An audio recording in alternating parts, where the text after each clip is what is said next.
All right. Welcome back to the Mind Body Mushroom, the podcast where we explore the holistic health, personal growth, and the mindset shifts that drive high performance. I'm your host, Jordan Ryan, and as always, this episode is brought to you by WindanSea Coffee, the world's best tasting adaptogenic coffee, crafted to fuel both body and mind.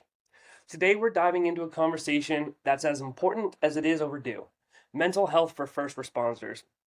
Now, we talk a lot about alternative health for military and veterans, but first responders face a unique set of challenges, often dealing with the high stress environments daily without the same support systems. Our guest, Matt Domyancic, has walked the path himself. A former SWAT officer, police academy instructor, and strength coach for elite athletes, Matt knows firsthand the physical and mental toll that comes with a life on the front lines. After medically retiring from law enforcement, he shifted his focus to advocacy, chaplaincy, and holistic wellness, dedicating his life to supporting active police officers through peer support, mental health programs, and a modern approach to spirituality. Matt has worked with agencies across the country, helping first responders integrate strength training, stress management, and proactive mental health care into their lives. Because the tactical performance isn't just about physical endurance, it's also about resilience in all aspects. Today, we're going to deep dive into his journey and the realities of policing and what needs to change to truly support those who serve. Matt, welcome to the show. Thank you so much. That was a great intro, man. We didn't even talk for over a year, and great Well, you know what? summary. It makes it easier when we have a guest that has a lot of like publicly available, information. And I mean, you're a busy man, dude. You were just mentioning actually right before we got on that you've been super busy. You want to tell us what you've been working on for like the past, since I guess we met, which I'll introduce how we met. But what have you been working on? So I used to do more when I lived in LA, was at police and fire stations every day, riding along, lifting weights, shooting guns, going to training, also taking them on retreats, shooting with veterans that are transitioning out of the military. So I was more like in the trenches. And each of those types of daily visits also would generate text phone calls to get together off duty.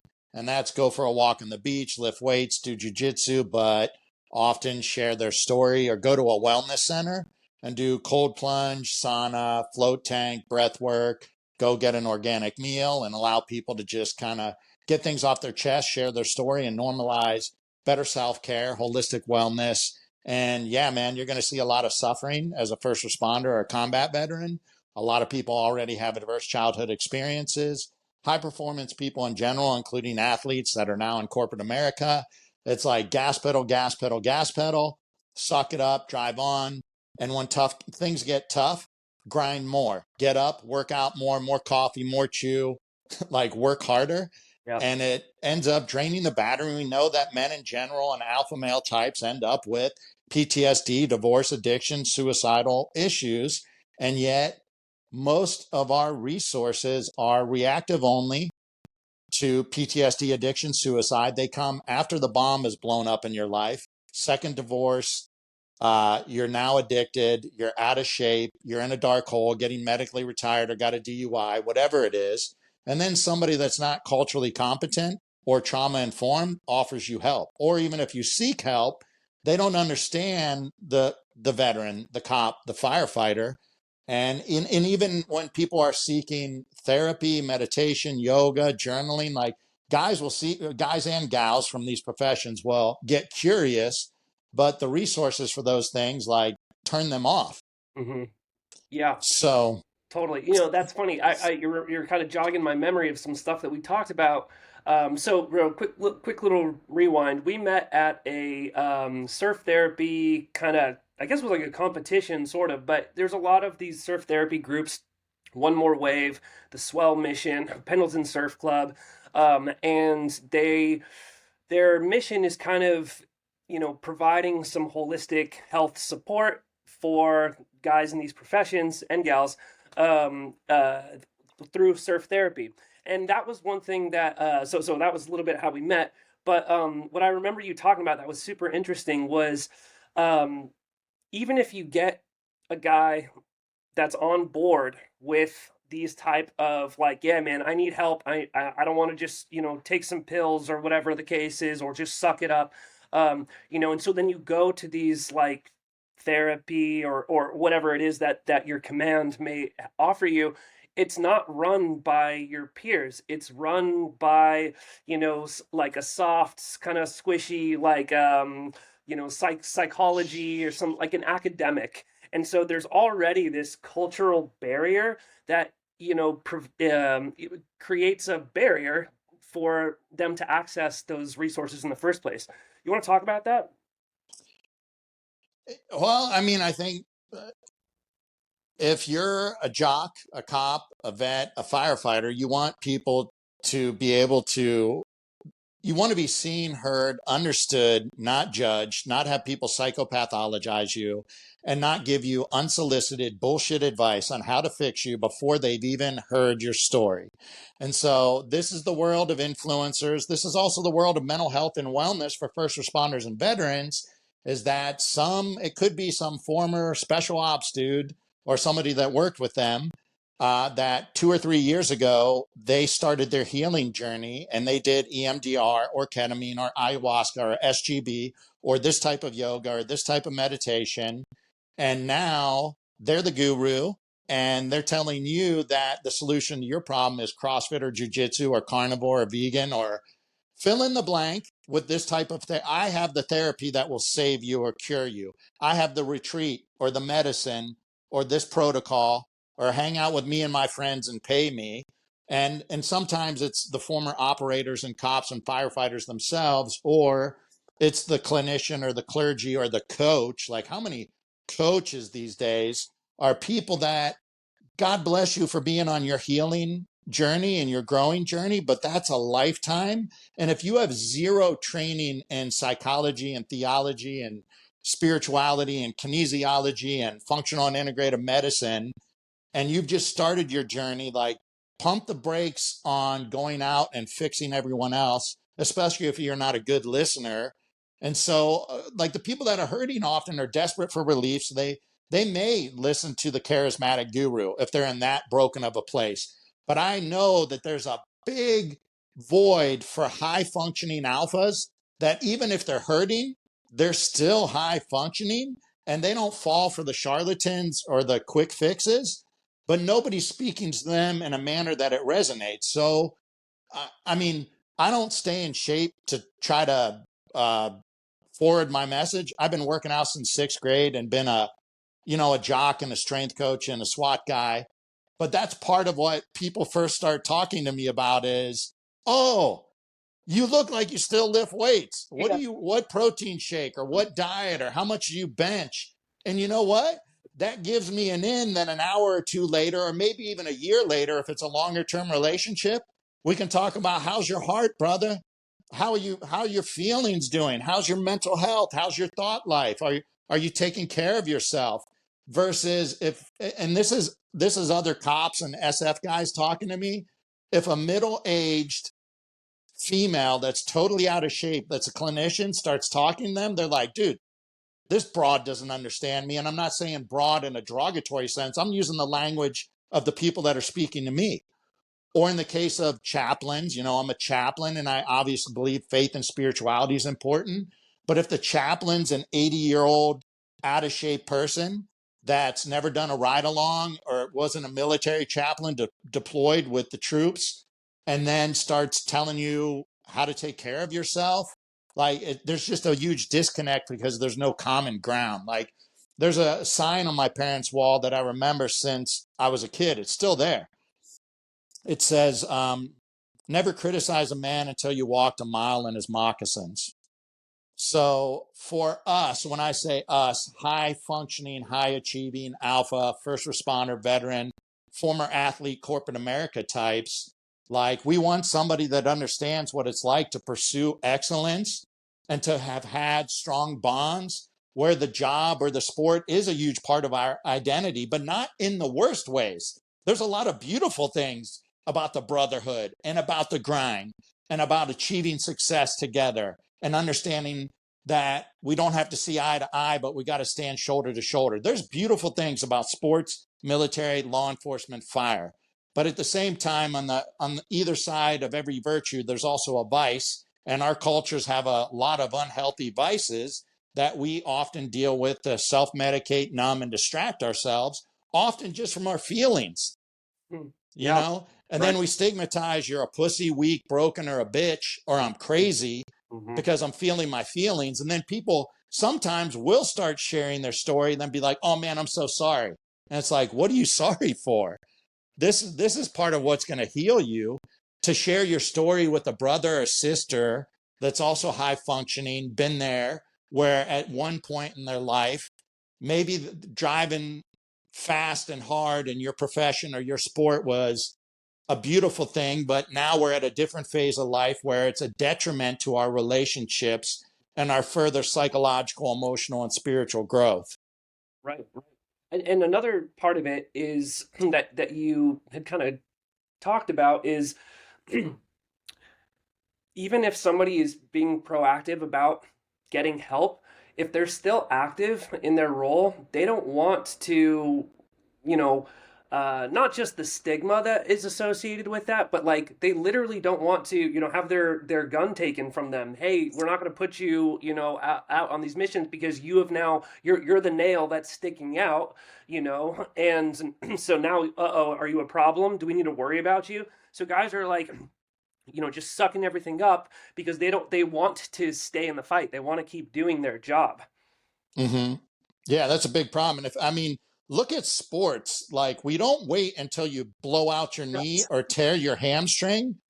Okay, now you can't play and you need a surgery. You're going to be in rehab for 3 to 4 months. It's like, we look ahead in this sport. These are the common injuries. So the strength and conditioning coach is going to address this. The sports medicine staff is going to do prehab on these areas. The sports psychologist and clinical psychologist at your big time D1 school or some of the special ops units, you have resources for all these things to do the preventative and resiliency building before you deploy, before you play in a game, where at least for first responders, it's like zero strength conditioning, sports psychology, nutrition.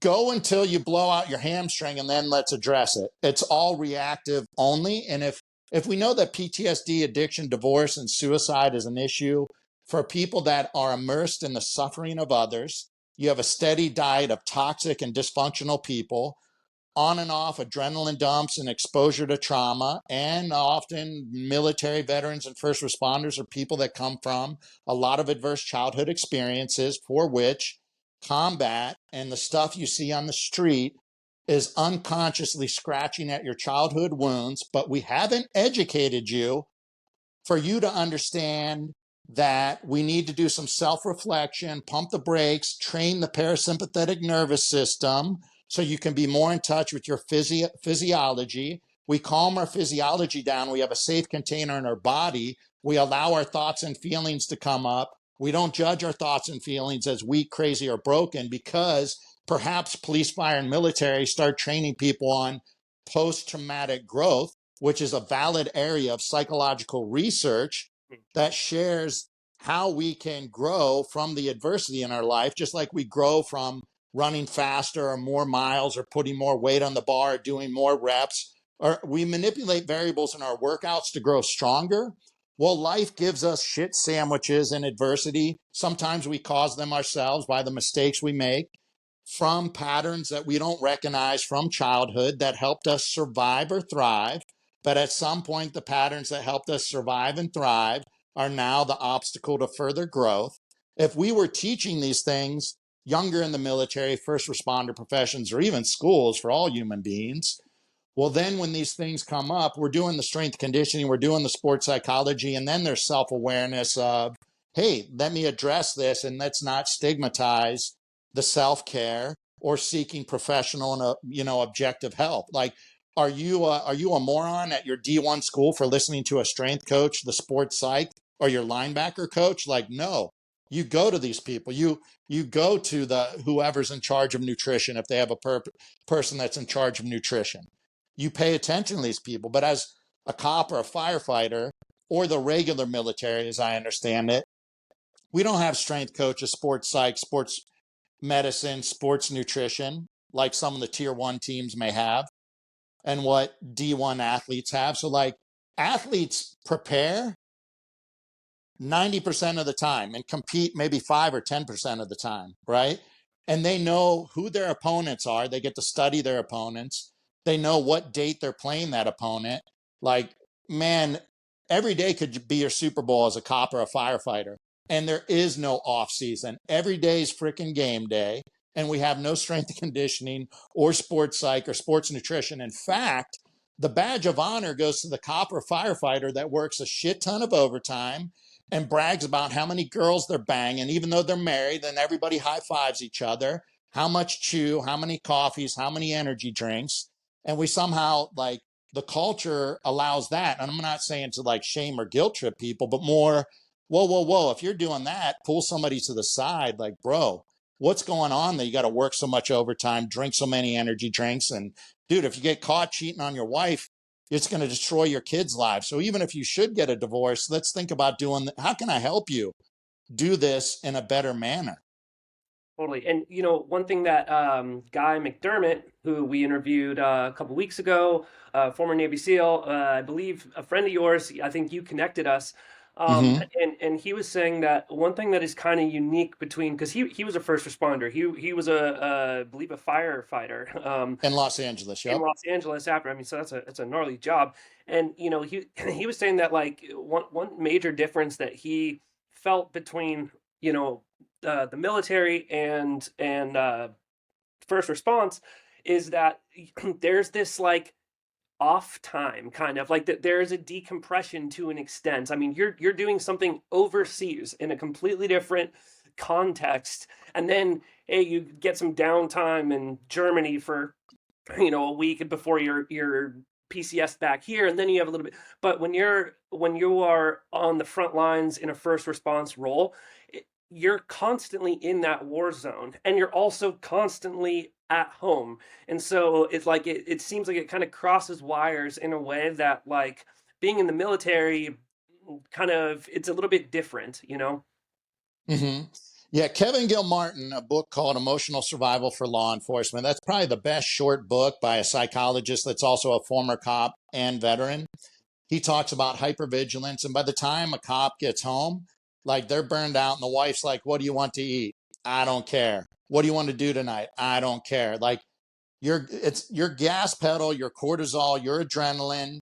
And by the time you get home, you're not connected to your family at all. We don't teach how to do that transition every day, which, like you said in the military, you get a transition because you're in Germany for a week and then you fly home and you're not deployed. So, how do you, and I called it the armor down routine, is even on your, if a 5 to 15 or 50-minute drive home, are you cranking the radio and another chew on a coffee just to get home, or a beer? Like back in the day when I was a cop, people were drinking beer, choir practice after the shift, drinking a beer on the way home. None of this stuff's going to help your heart rate variability, your deep sleep, or your brain health. But what are you doing to transition and take the armor off before you go home? Tap the brakes, activate the parasympathetic nervous system, and change your intentions for I'm entering into, even if I'm a single person. Hey, I'm going home to my normal neighborhood to engage with civilians, and I don't have to be the hard ass cop anymore. And not everything is a threat, and not everyone's an asshole and a liar. Yeah, you're right. Well, we don't teach. Hey, most of our lives in general as human beings are unconscious reactions, and we're not teaching people to be aware of, you know, responding versus reacting, pausing, pumping the brakes, taking a breath, calming down our physiology, self-reflecting. Hey, what's really going on here before I react to these other people or circumstances in my life? Yeah, I mean that space is hard to get. It's hard to build. But I want to pause for a second because let's go back to kind of the start of maybe your career or wherever it seems like a good starting point in your life to pick up and kind of introduce who you are really as a person and why you are passionate about these things and how you've kind of created this not just a career but like a vocation for your life. Um, Maybe a good way to answer that is like I grew up in Northeast Ohio and Western Pennsylvania. Beaver County, Pennsylvania, specifically, is like a famous area for athletics, Mm. specifically football. Like my dad played youth sports against Joe Namath. I played high school football against Ty Law, who's in the NFL Hall of Fame. My dad's dad was friends with Mike Ditka's dad. Tony Dorsett's cousins live across the street. These are older school people, but there's a ton of famous people. The Tom Cruise's early movie, All the Right Moves, is Mhm. about Aliquippa. Mhm. And there was uh, Friday Night Tykes was this like documentary on youth football, and they did a couple years in Texas. And they said in Texas, football is religion. Then they did a couple years in Beaver County, and they said in Beaver County, Pennsylvania, football is much more than what did they say? In Texas, football is religion. In Beaver County, Pennsylvania, it's much more than that. It's life. And then they go into their rundown steel mill towns. Your only way out is like get a college football scholarship. So I grew up in like blue collar areas, and I love sports. And my dad got me a jump rope, ankle weights, a Walkman, and Force Recon and Army Ranger Jody cassette tapes in sixth grade. So I'm push ups, sit ups, jump rope, running around the neighborhood. In seventh grade, my dad got me a weight set and asked the high school football team if I could train with them, Lake Blue Streak. So I'm in seventh grade, ride my BMX bike up to the high school, monkey rolls, stadium steps, the bigger, faster, stronger for older people out there. It's a Mm. bench squat, deadlift, or power clean program. And then I got a weight set at home. And then I started taking supplements early. My dad took me to people. He did a lot of things. Like, you want to get better at pitching? Here's a guy in town that pitched in the major leagues World Series. Like, I'm going to have him mentor you in pitching.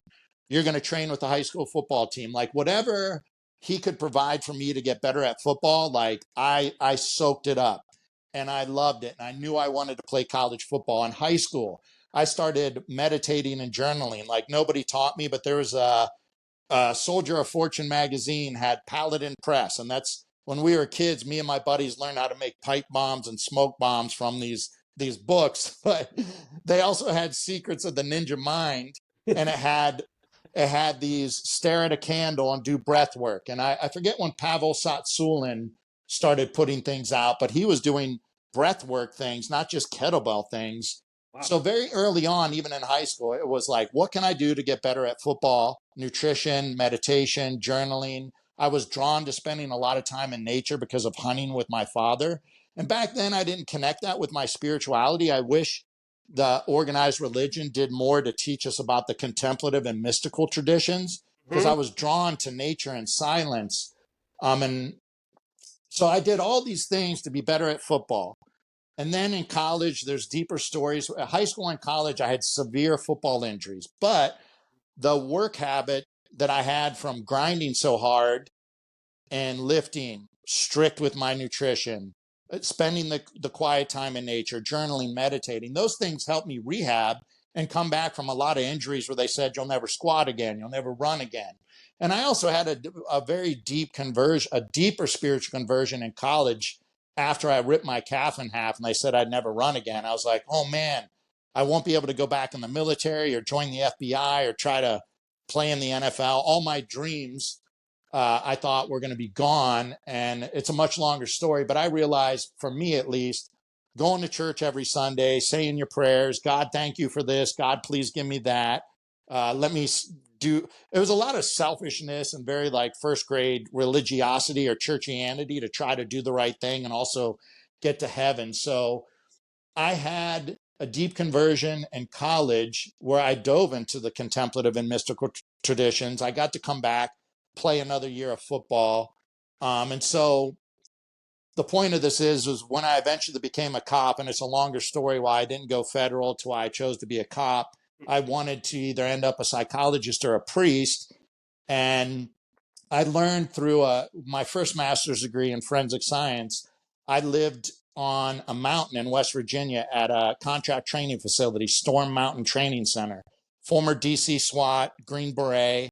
I was a forensic science grad student that was going through CQB, SWAT school, sniper school, rappelling, fast rope, with all these Green Berets and SWAT teams. I was like, dude, this is badass. Yeah, And yeah. by the way, the feds that came to these shooting courses like weren't into lifting and fighting and were not as high speed as enlisted special operations or just metropolitan SWAT teams.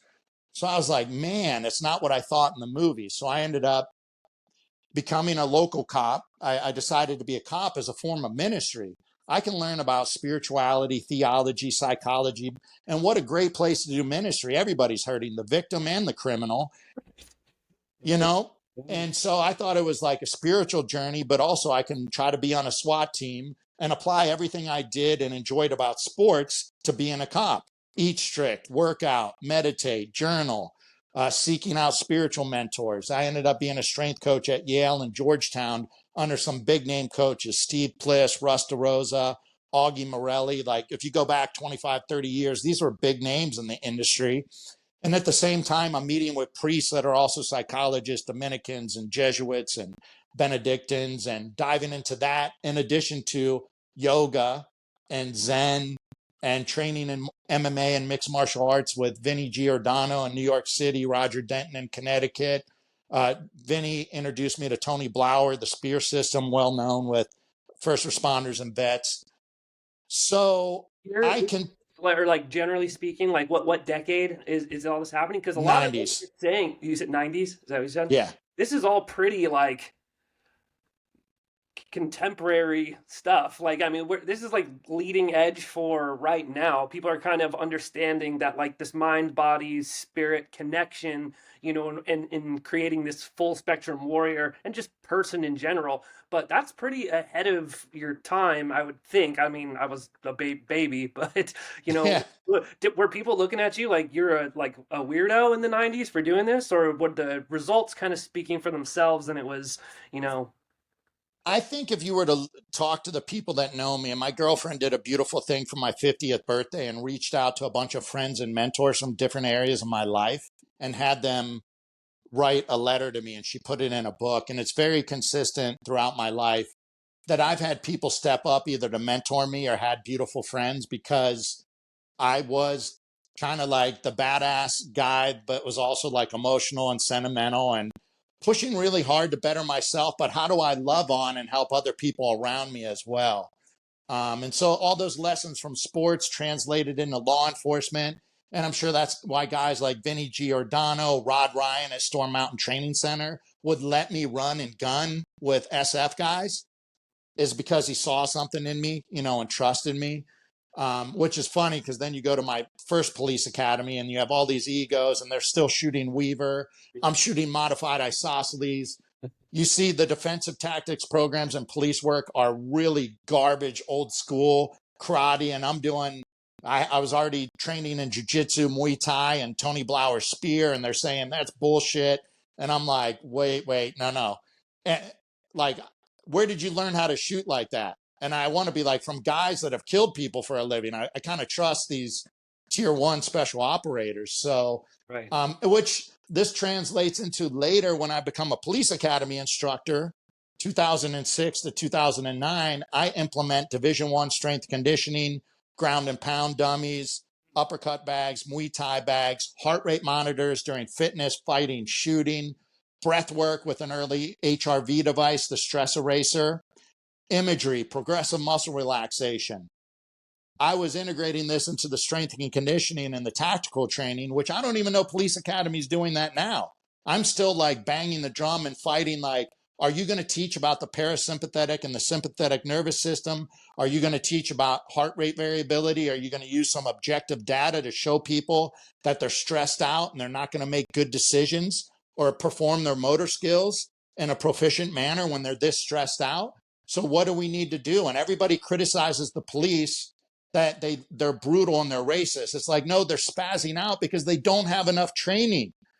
Look at an athlete in high school gets more motor skill development in a week of catching and throwing a ball than a cop will get in a whole year of driving, fighting, or shooting. And the shooting is hit a big piece of paper while you're breathing, closing an eye, and squeezing the trigger with no stress in broad daylight. But then you're in a foot pursuit or a car chase, you crash, you get out in the dark with somebody pointing a gun you're shooting on the move at a moving target and you've never scrimmaged like that in practice, but then you're a racist because you're a white cop and it was a black man, and nobody goes over motor skill development, complex decision making under stress, and look at the training records to see that most cops can barely punch holes in a paper target with no stress. Most cops cannot pull off any like martial arts skills, even if you have a compliant subject, let alone for every tool on your belt. I have a radio, I have handcuffs, I have an asp, I have a taser. Those add layers of complexity to decision making under stress that you need to hone each of these motor skills individually to have unconscious competence with Yep. the handcuffs, with the radio, with the different martial arts skills, with the driving. And then you have to integrate them as an athlete would while they're practicing and scrimmaging long before the game. But we don't do that. And then we say that this person's a murderer or a racist when it's really they were. There's an added layer as well of kind of in the back of your mind, knowing that every decision that you make is going to be Monday morning quarterbacked, right after. So it's like, do you hesitate? Do you follow your instincts? Do you do, which, because you don't rise to the occasion, you fall to the level of training. And like, Mm-hmm. as you just mentioned, the training isn't there, so sorry to interrupt you, but I just wanted to No. the other component of it is that, knowing that, like, man, every choice that I make right now is going to be scrutinized and psychoanalyzed by people who weren't there. Yeah. We have expectations of perfection for cops to act like a tier one gunslinger, a UFC cage fighter or ninja, a lawyer, a psychologist, a social worker, and a paramedic Right. without any of the training of all these other professions. And if you look at the numbers, hey, look it up. How many people get killed or permanently disabled? And I'm one of them from a medical error. I have permanent disabilities from a surgery I never should have had. Look it up. Look up the numbers every year. Doctors and nurses are doing their best with far more education and training than cops, and things happen. They do their best, and people die or get disabled, and we don't make them wear body cameras. We don't let people film the operating room and scream and yell at them while they're doing brain surgery on a car accident victim. Right. And we don't scrutinize them if somebody complains or a family complains that somebody died. So we take you away from all the other doctors and nurses. We put you in a dark room or make you sit at home for 2 years and call you a racist or a murderer in the media. You and your family are getting death threats. We offer out of sight, out of mind. You're gag ordered. Your coworkers aren't allowed to call you after somebody complains on you. So imagine if every doctor and nurse, when somebody got hurt or a surgery or a procedure didn't work out, what if we threatened all of them with getting fired or going to prison, and we made them sit at home or sit in a dark room by themselves for 1 or 2 years where they're not allowed to talk to their coworkers? Do you think doctors and nurses would be real competent, or they'd be walking on eggshells like cops? Like, oh, we already have paralysis by analysis because we're not trained enough, right? So that happens. And now, am I the next guy that's going to be in the media that Black Lives Matter wants to burn my house down? And then some rogue district attorney that's funded by George Soros is going to charge me with murder or manslaughter, and I'm going to go to prison. I've had a number of cops, and I just wrote a letter to a judge recently for a police officer's case. They asked me to do it. Usually, when I support people, I'm on the sidelines in the shadows. I've dealt with many people in these big, horrible, when I say horrible, nobody knows what the cop and their family's going through when they get charged with a crime, or not even charged, but they don't know if for 2 years they're going to get charged with a crime or fired. And I wrote this judge and I talked about this, including the medical profession. And I said, I have had numerous cops across the country say, if I have a black man with a gun, I'd rather be shot and killed because my family would get the benefits and I'd be considered a hero. But if I use my firearm, I may get fired, I may go to jail, and my family won't get the benefits. And we'll lose the house and get a divorce, which happens a lot of the times when people are under investigation. And the That's how bad it is. fact that is, like, honestly, like, that's the first time I've ever heard anyone say that. And sounds incredibly rational. Like that is not an irrational position to have. You know what I mean? Like, I mean, like I'm not saying it's the right necessarily position, but like I could absolutely see how somebody could go through that thought process and be like, yeah, I mean, on paper, that's the move. That is a better move than, roll the dice with the alternative. Wow. Well, then let's go back, use sports as an analogy because most people understand sports. What if the only training you got in soccer 5 years ago, I put you 3 feet in front of the goal and Mm-hmm. you just got to kick the ball in the goal? Mm-hmm. No goalie. And maybe, and no goalie. And maybe you do it 20, 50 times. 5 years later, then I make you sprint up and down the field and you have defenders and you have a goalie and you have a crowd screaming at you and you have referees or umpires. I'm not a soccer guy, so I don't know if there are referees or umpires in soccer. And what if, oh my God, so now I'm exhausted because I never had to run sprints before I kicked the ball. I've never had a defender on me plus a goalie. Oh my gosh, the fans are a huge distraction. And what if I make a mistake and the referee or umpire, referee, I think it is, calls a penalty, and the penalty isn't just the other side gets the ball. Hey, I may get kicked off the team, or you might be going to prison. And what if the referee makes calls sometimes because the fans are booing? So there's pressure from the fans, politics. So the referee calls a penalty because of the pressure. And what if my coach doesn't defend me? Sanctuary trauma. Agencies often don't back their cops, or even firefighters that make mistakes, but it's not as a problem as cops. Right, right. But oh my God, the only practice you gave me was kicking a ball in an empty net 5 years ago. Hmm. Now, now I had all these other variables. I don't do it perfectly. The fans boo. The referee makes a call, and my coach ignores me, even though he didn't prepare me, and I might be going to jail. If that was the position for every professional athlete, like Yeah. how well would they be performing? Yeah. And no wonder it would be you'd have a hard time recruiting soccer players.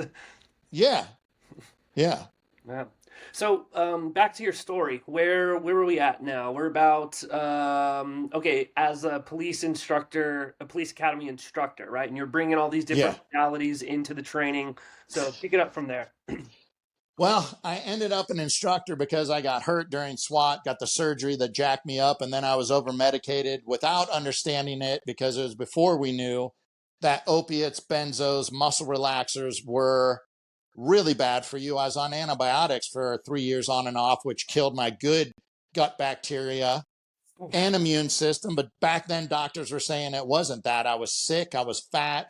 I was usually 220 to 230. That's what I've been since 17. That's what I am now, Yeah, you for know? people listening, I was going to say earlier, like Matt's built like a brick shit house. Yeah, so anyway, for people can't see you, but I recommend looking him up. This he looks like an absolute unit. Um, so okay, so you're overweight, and clearly something is not in alignment because your your physiology has fluctuated to this point, which kind of showing something's out of whack, right? Yeah, yeah. So I was supposed to be at home on bed rest or light duty or whatever, like out on injury. And I didn't want to do that. So I stayed in the fight by going to somebody. Well, first we had two officers killed. So I got pulled full time to dealing with two officers murdered at a police station, which is a super tragedy. But I was already doing the peer support and mental health, but it gave me like really like gritty experience to have two cops murdered at their station, and the agency wasn't that prepared to handle that. So to help hire contract and the full-time psychologists do all the rebuilding and debriefing while I'm going through my medical issues. But it gave me something to focus on, to have meaning and purpose while I'm getting fat and wearing diapers and they can't figure out what's up with my medical.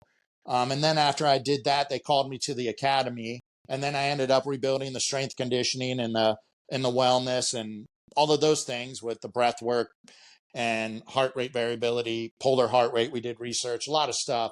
I get medically retired, and I was on a ton of drugs um, and fat and wearing diapers. And my psychiatrist in the DC area was very holistic. She had a nutritionist long before people were talking about this is over 16 years ago. Nutrition has a ties to mental health. She had yoga, she had meditation, she had tissue work. So she was an amazing woman and a great advocate for me, Dr. Colleen Blanchfield. If you're in the DC area and you want an amazing psychiatrist, she was ahead of her time. But she called me in after I got medically retired and told me to move to LA for functional and integrative medicine because she said everything that she was doing was normal in LA and I needed more resources like that. So that's why I moved to Manhattan Beach.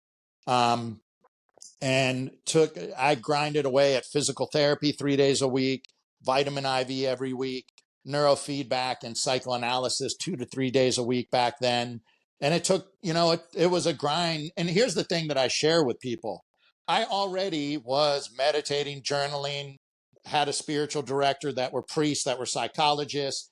As soon as I started going through problems, I asked work comp, I need a therapist, and they fought me on it, right? And I didn't have a stigma to it. So to get that psychiatrist, I had to jump through hoops. I'm doing I know how to eat, I know how to work out, and I know how to seek help, and it's still hard. I don't want people to wait until you're fat and out of shape or an addict or in the middle of your medical retirement or your divorce and be like, hey, try to learn how to eat healthy or meditate or do yoga or journal or share your feelings with a professional while you're in this dark place. It's like, wait till you're 400 pounds, you have a heart attack, and you're diagnosed with diabetes and say, hey, maybe you should eat clean and work out. I could give you a personal trainer. We could give you meal prep sent to your house. It's going to be so hard to change that. Or what if I wait until you have a mouthful of black cavities and I send you to a dentist that doesn't use anesthesia and has to yank all your teeth? Like, how about teaching people how to brush and floss? These food and drinks might cause cavities, so maybe avoid these foods, eat more of these, get a checkup every year. We catch a cavity early, we can do some work on it and not have to yank the tooth. So I'm this health nut guy that's grinding intellectually, spiritually, emotionally, physically. But dude, when I hit my adversity, my shit sandwich, life is still hard. There are no shortcuts. It's still a grind and it sucks.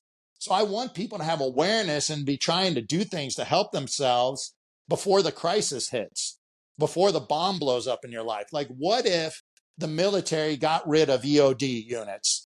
What if we only train for after somebody steps on an IED or drives over it? We don't, no situational awareness. Everything's right of bang instead of left of bang. Hey, we know this stuff happens in sports. We prepare for it. We know that there's IEDs over here, so we're going to send out the EOD unit. We're going to do our best to avoid this stuff and be trained how to respond after. But in first responders and even mental health for veterans, I think we're still more right of bang versus left of bang. So my journey is I was a left of bang guy my whole life, but it's still hard when things happen. Right. So LA, I get a second master's in sports psychology, planning on a PhD in clinical psych because I want to help athletes, veterans, first responders. I've known all along mental health, self-care is stigmatized. As a former athlete, coach, tactical guy, hopefully I can at least get a foot in the door and maybe help people when they're ready.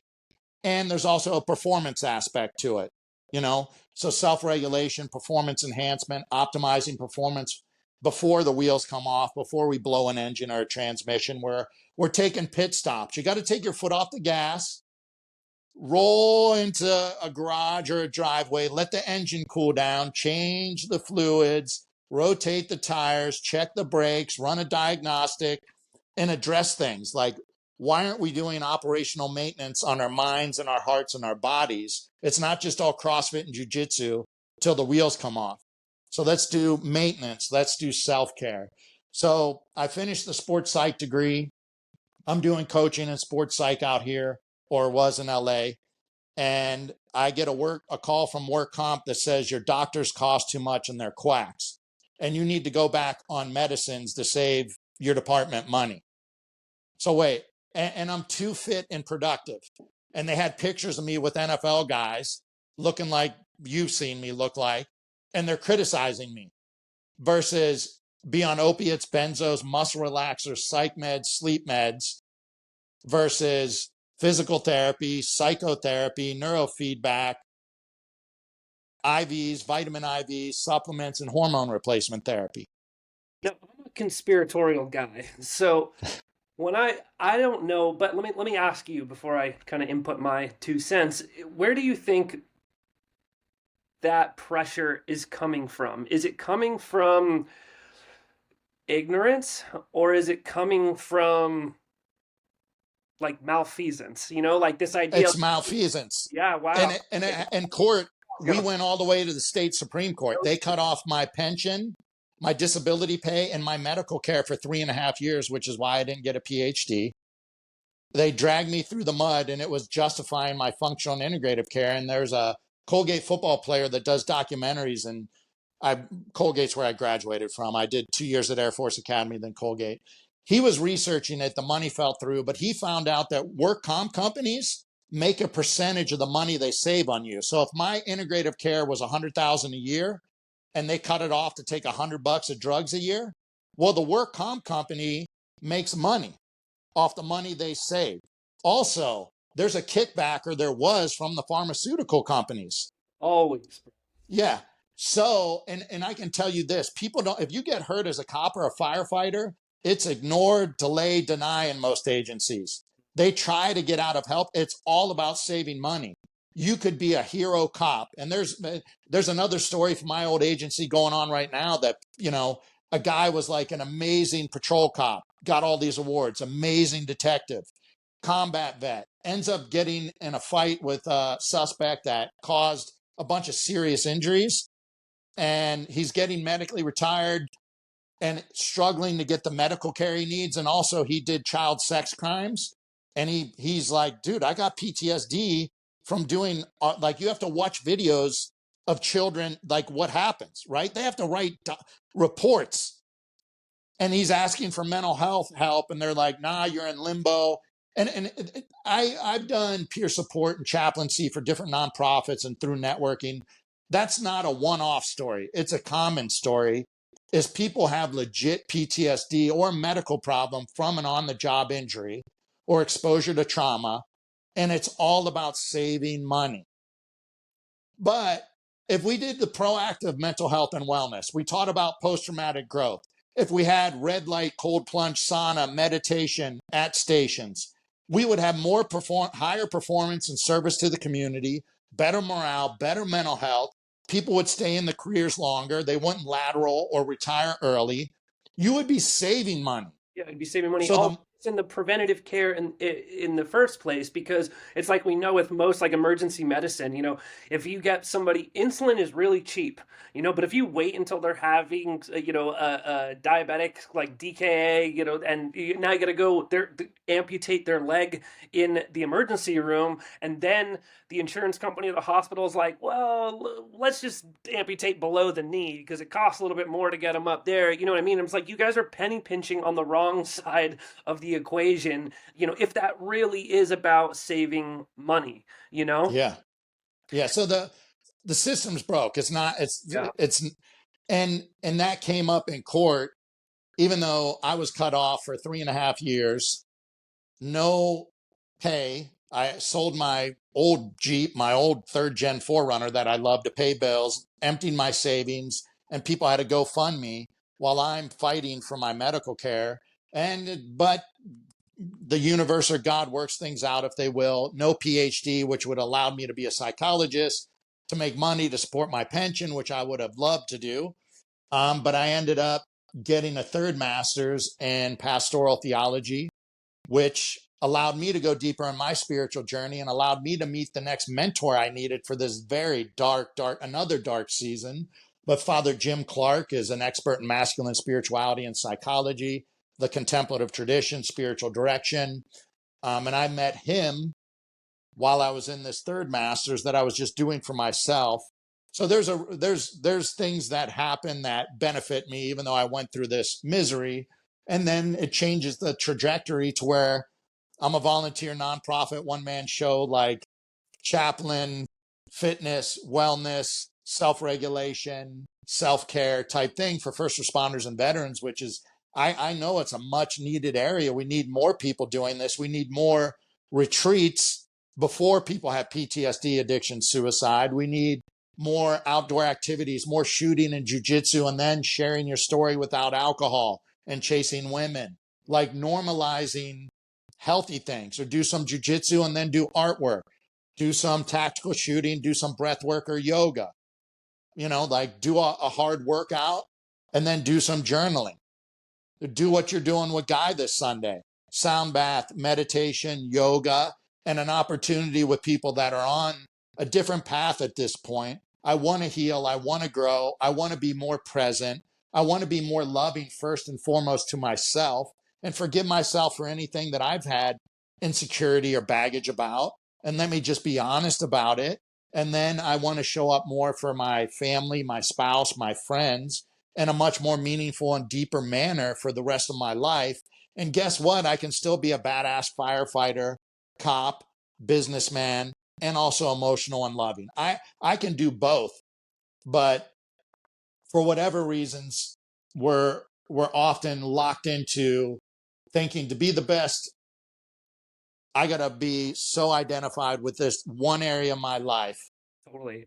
I talk about this sometimes, or it's been brought up before, but balance in our Western American society, especially if you want to be a high achiever, um, in business or in anything, it's sort of like the culture is you need to have a single-minded approach. You look at a Steve Jobs or a Lance Armstrong or a Michael Jordan or any of these, people that we look up to, we put up on a pedestal as and without a doubt, those are the greats.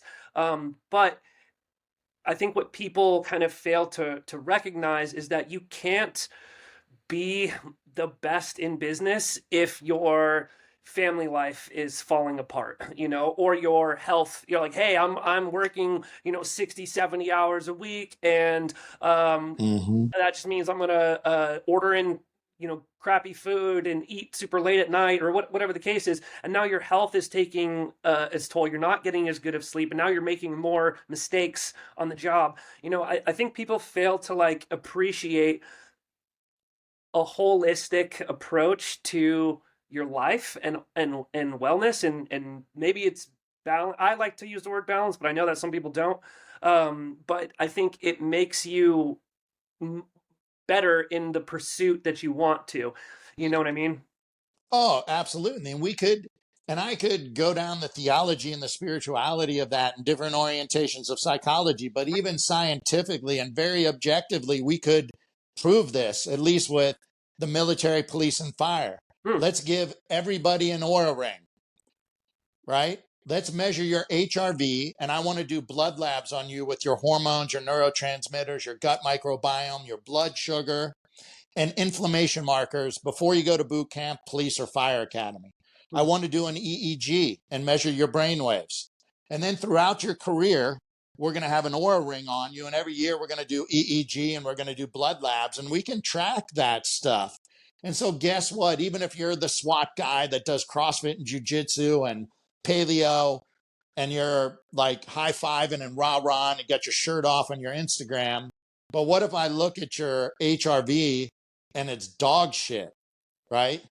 And especially if you realize, oh, I drink some beer before bed, that really messes up my deep and REM sleep. Or I have 6 cups of coffee up.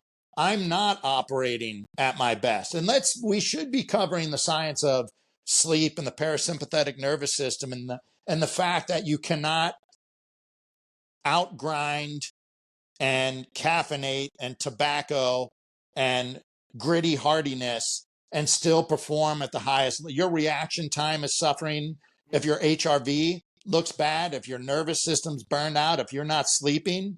Your motor skills, your decision making, and your decision making, your motor skills are not optimal at all.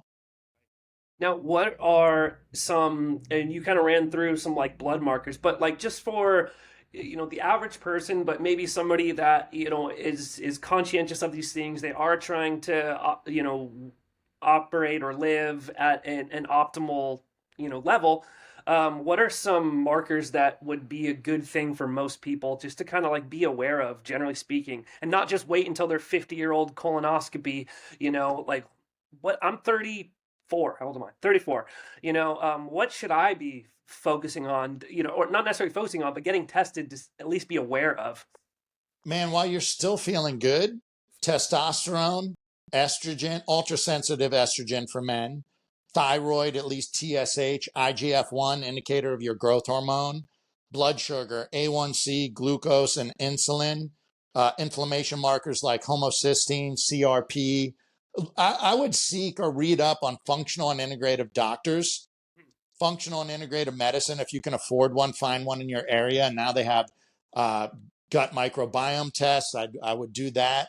There's also, you can use your ancestry.com or your 23andMe, and there's all these like 30.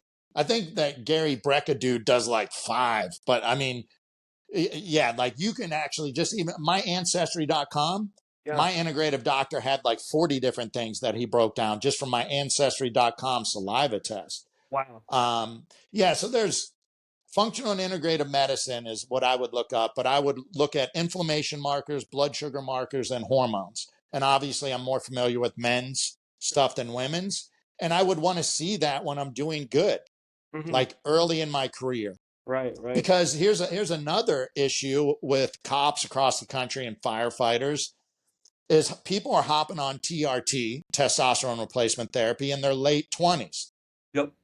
Wow, something's wrong if in your late 20s you need testosterone. And they're going to men's clinics that will give them 200, 300 milligrams.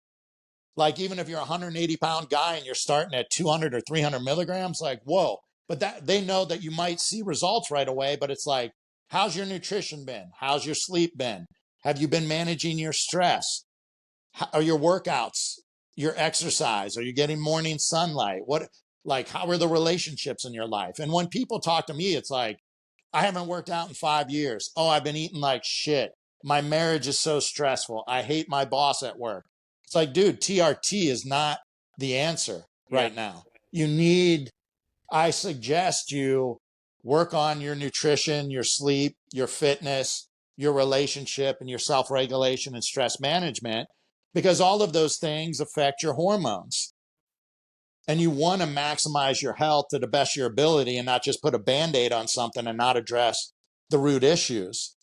Because if you start TRT now, then you're lowering your natural levels. Sometimes your estrogen or red blood cells, or people have problems or complications, and then you get off, and then you might have hurt yourself and have been at a lower level. It's just like if you haven't maximized your fitness levels naturally, there's no reason to do steroids, right?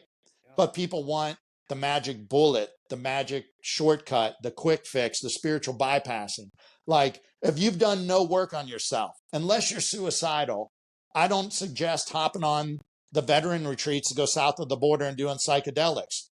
If you're in a terrible marriage and all your friends are drinkers and cheating on their wives, and you go peek behind the curtain and get some self forgiveness or meet God with ayahuasca or bufo or ibogaine, and then you come back to a very toxic and dysfunctional marriage, you don't have a therapist, all your friends are still booze hounds, like, then you're looking forward to the next retreat to trip your balls. That's the next Like, gate, you know. it's the next self-medicating. Like, so Right. I would tell, even for, because psychedelics, I wish people in the police world and the fire world need to talk about it, because cops and firefighters are hearing all the SEALs and the Green Berets on podcasts, and they're talking to me. They're already doing it. And I can't get people to talk about ketamine assisted therapy. That's legal. You could keep your job. You wouldn't be in trouble. But Right. then if they do it, people are just getting an IV and they're not in therapy. And there are scientific benefits to it. But what comes up, that's important stuff that you should be in therapy. So, like, my advice is, can you get in weekly therapy for 6 months? Can you start eating better and start either a meditation or a yoga or a journaling practice or one or more of those? Start having boundaries in your unhealthy relationships. These friendships are no longer serving me well. I love you, I thank you, but like I'm headed in a different direction. Here's my new values, mission, and goals. Find a community that supports your growth, or you need to be isolated a lot of the times. Get comfortable being isolated with mentors, elders, a therapist, or a community of support. And it might be a support group of some, are you struggling with porn or alcohol or whatever your addictions are?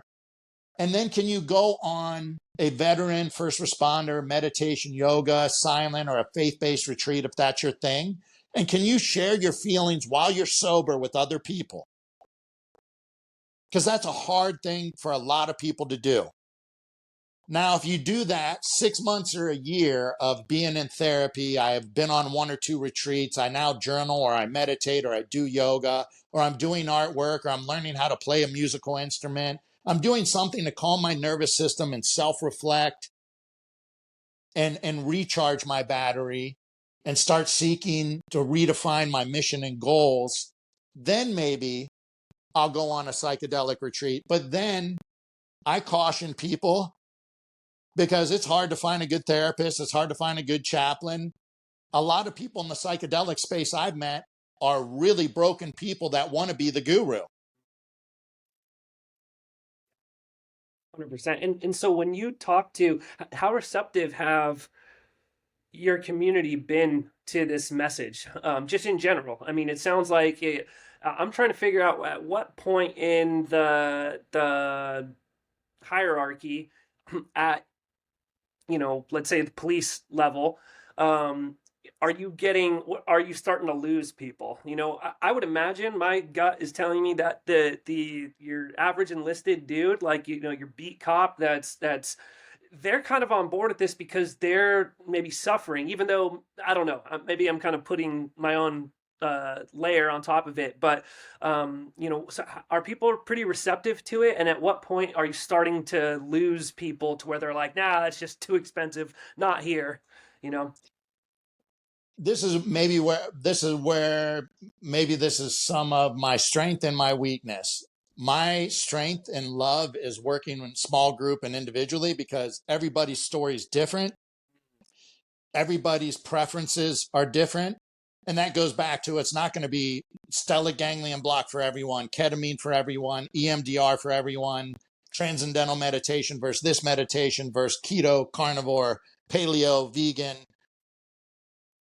Everybody's story matters, and everybody's healing or growth prescription or formula is going to look different, even spiritually and religiously.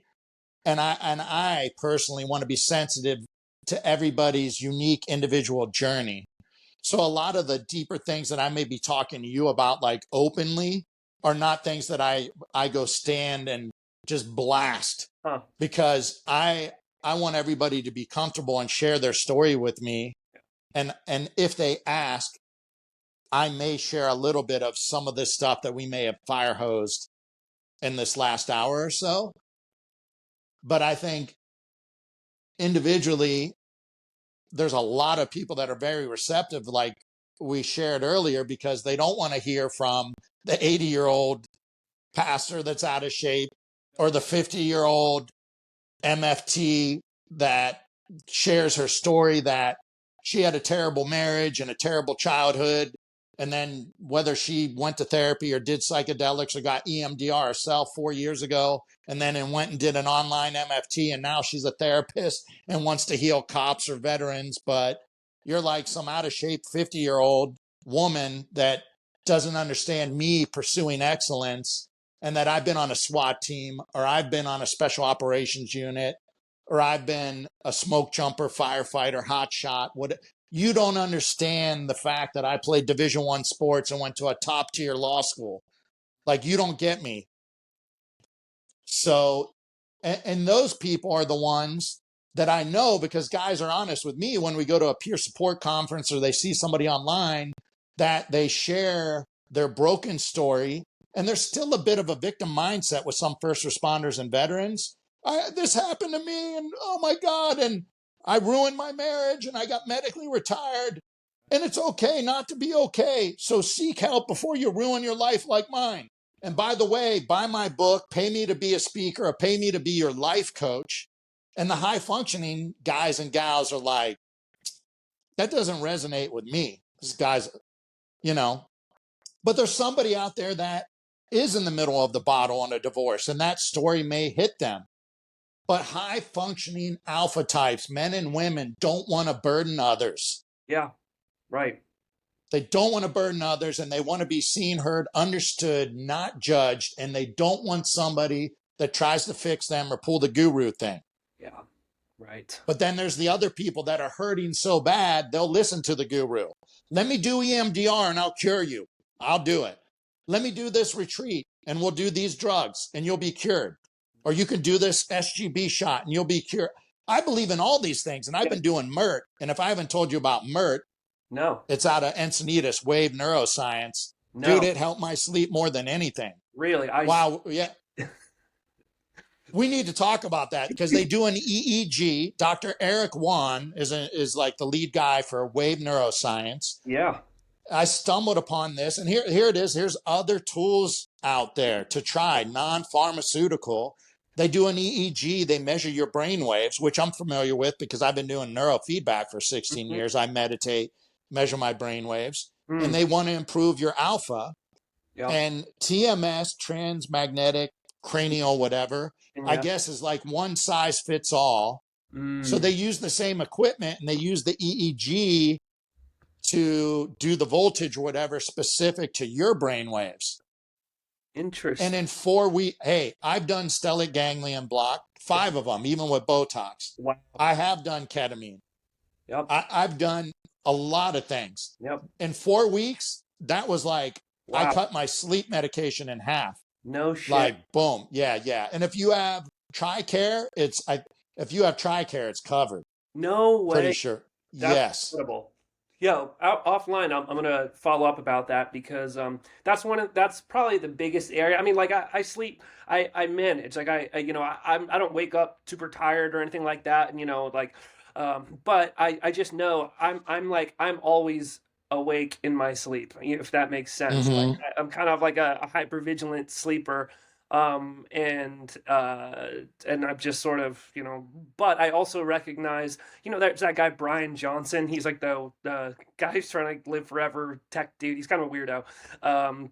But he's like doing his like biometric age on like every single like system in his body. And you should look this guy up. But anyway, long story short, his one piece of advice to like just every person, that he's like, he views the way he kind of goes through his life now is it's all about trying to sleep. Like he's like his waking hours are just to set up the best level of sleep that he can get, because he's found that it's like the probably biggest thing that you can implement in your life or improve in your life to start seeing carry on effects throughout. And that goes to nutrition. It goes to other stuff, because if you're eating super late at night, or you're having, a lot of sugar or something, different aspects to it, but it's all going to jack up your sleep, and then that's going to jack up your cortisol and your heart rate variability and all the systems, So that's probably one of the areas where I'm like, and I don't want to take sleep medication. I want to figure out how to sleep better naturally. And I take like my mushroom supplements, and I do a lot of things that really do help me, but I'm definitely interested in, finding some more stuff just to kind of maybe improve that naturally. So let's see. We're kind of wrapping up here, but I would love to, what are some final notes that you want to leave people? I mean, we've touched on a lot, but is there any sort of like parting message you can leave with the audience? Yeah, well, we've talked about it today. So I challenge, if you have the financial ability, and if you have a PPO insurance, almost every PPO and some HMOs have an annual preventative wellness lab, and they will cover the full gamut of blood work. So there's no reason that once a year, and do your own research, because it's hard unless you can get a functional integrative doctor. Look up the labs you want and take them to your primary care, find a primary care and be like, I want to get all my blood sugar. I want to get all my metabolic. I want to get inflammation markers, and I want to get my hormones tested. And go get that done. If you can afford an Oura ring, buy an Oura ring. Educate yourself on heart rate variability. Start paying attention to your deep and REM sleep. Look up sleep hygiene. Look at the ways to improve your sleep. And if you want to do another episode, we could like break some of this down, but look up sleep hygiene. Pay attention to your HRV at least once a month. At least once a month. So blood work, Yeah. HRV, schedule half a day or a full day where you're not going to be on your phone. Yeah. You're going to have a fast from technology. You're going to go to a park. You're going to go to the ocean. You're going to go on a hike. You're going to rent a canoe with your loved one or a best friend. You're going to do something in nature where it's silent. And if you can, on that one day a month, go get a massage or acupuncture after. If you live somewhere like we do in Southern California, go to a wellness center, do a cold plunge, a sauna, and or a sensory deprivation float tank. Do one day a month. That is your pit stop. That is your maintenance. That's your tune up. And I would hope that over time, you look at your HRV, you may be looking at your blood work and you just feel better. And especially if you're doing it with your spouse or a loved one or one of your children, if you have a child, like your relationship starts improving. Hey, maybe we need to do this twice a month. Maybe we need to do this once a week. Love that. That's such a good message. Um, before I have you tell the audience where they can find you and connect with you, I'd love to send you a bag of coffee. Or are you more of a matcha guy? Like, do you drink coffee? Oh yeah, yeah, brother. We're all into organic Yes. coffee. Yeah, yeah. All right, cool. We'll send you a bag of our mushroom infused organic Mexican coffee. Awesome. But Matt, you want to just tell the people where to find you, how they can connect with you, if they have any other questions, maybe how they can reach out? Yeah. My website is tacticalchaplain.com. Really easy. Tacticalchaplain.com. That'll have interviews, media I've been in, more of my personal story. I'm supposed to be building another website soon. Hopefully, that's going to be broader because some people think that chaplain pigeonholes me because I do much more than just spirituality. So I'm going to have a different website in the future, but I'll always have tacticalchaplain.com. On LinkedIn, Matt Domyancic, Domyancic. So I'm on LinkedIn. On Instagram, I post most on Thin Blue Line Spirituality, and I also have The Tactical Chaplain. Even though I'm not a social media guy, but I do try to post, and I don't post really anything about myself. I try to post up positive quotes like mind, body, spirit, psychology, self-care, functional and integrative medicine. So Thin Blue Line Spirituality and The Tactical Chaplain. I am on Facebook, but I never check it. I think my Instagram posts automatically go to Facebook. So please don't try to reach out on Facebook. Reach out on LinkedIn or through The Tactical Chaplain or Instagram. And happy to help anyone individually or any agencies or other nonprofits that would maybe want to do more retreats, more outdoor recreational stuff, like with Swell and the Jimmy Miller, like the surf therapy. We didn't talk about it, but I do something called Pujitsu peer support. Cool. There'll be jujitsu, tactical firearms, cold plunge, breath work. And then I do a 4-hour interactive mental, emotional, physical, and spiritual health and wellness. This is what I've been doing going back to when I was at the police academy, where we need more for cops. All cops need more tactical firearms, more martial arts, but they got to understand the parasympathetic nervous system, HRV, as well as self-reflection, learning lessons from our hardship, post-traumatic growth, the hero's journey, the second half of life per Carl Jung. Very important concept. And people will do the shooting and the fighting, and then we'll get to the end and, arms crossed, unless you know me already. The people that have ridden with me or been friends with me know that, okay, Matt will say something useful and not be a dork. But guys that don't know me will be, they'll go from arms crossed to like leaning in and then be like, wow, I thought this was going to be the same old bullshit about PTSD, addiction, suicide from somebody that doesn't care and doesn't understand. Then they'll be like, how come we're not having more of these proactive conversations explaining it in a manner that's practical and applicable to all their lives, that we could implement these things throughout our career. and be a better cop, firefighter, or military operator, and a better father, husband, wife, mother, friend to the people we love, and a better part of society in our community with building bridges instead of more division. God damn, Matt, you're so deep, such a deep dude. A breath of fresh air.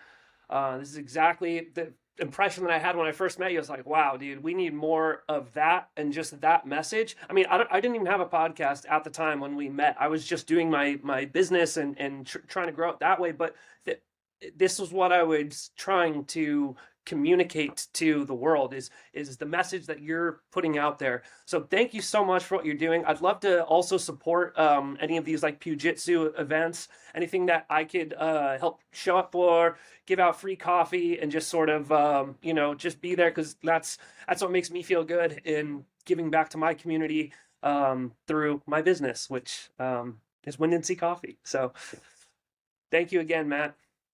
Awesome, brother. And yeah, we need to get going because there's a community growing. So let's get this going in San Diego more, where we're gonna go lift weights and cold plunge and Yep. sound bath and do Yep. some archery or horseback ride or rent ATVs. And we're not gonna drink, and we're gonna have meaningful conversations about growing and healing. Incredible, dude. I'm so on board. Yeah, 100%. Cool. All right, hold on, stick around.